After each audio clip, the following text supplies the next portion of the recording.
বাংলাদেশ বনাম নিউজিল্যান্ডের ৩ match ODI সিরিজের প্রথম ম্যাচে বাংলাদেশ হারের পরে অনেকটা হতাশা এবং দুঃখ ভারাক্রান্ত মন নিয়ে বাংলাদেশ ক্রিকেট টিম আজকে অনুশীলন শুরু করেছে।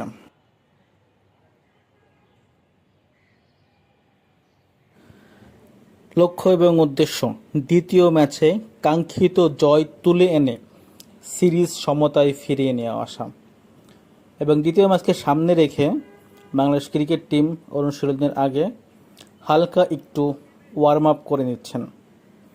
আমরা দেখতে পাচ্ছি লিটন দাসের পায়ে একটা বল আছে এবং নাহিদ রানা আরেকটা বলের উপরে বসে আছেন এবং সবাই বসে শুয়ে তাদের শারীরিক যে ব্যায়াম সেগুলো কমপ্লিট করছেন। এদিকে মাত্র আসলো শরীফুল ইসলাম এবং রিশাদ হোসেন। শরীফুল এবং রিশাদ হোসেন এরাও অনুশীলনের আগের ব্যায়াম শুরু করবেন। প্রথম ম্যাচ হারের পরে দ্বিতীয় ম্যাচের জন্য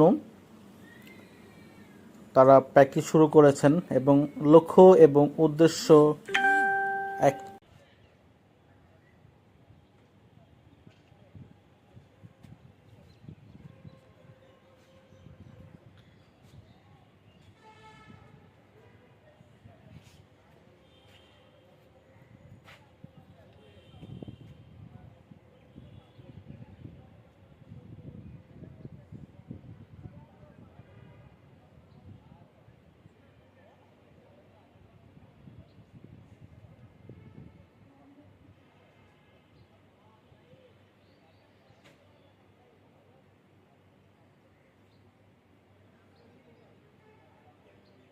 প্রথম ম্যাচে মুস্তাফিজুর রহমানকে আমরা মিস করেছি, কাটার মাস্টার মুস্তাফিজুর রহমান, এবং দ্বিতীয় ম্যাচে তার ওয়ার্ম আপ এবং অনুশীলন যেভাবে শুরু করেছেন সেই ক্ষেত্রে আশা করাই যায় মুস্তাফিজুর রহমান কালকের ম্যাচে ইনক্লুড হতে পারেন এবং বোলিং ভেরিয়েশনটা মুস্তাফিজের কাটার খুব বেশি জরুরি ছিল, যেটা প্রথম ম্যাচে আমরা বুঝতে পেরেছি।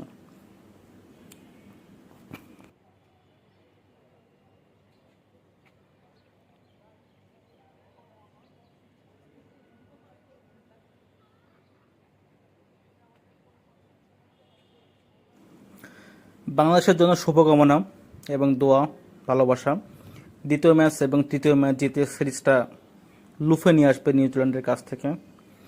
Stay tuned, do subscribe, like, comment and share.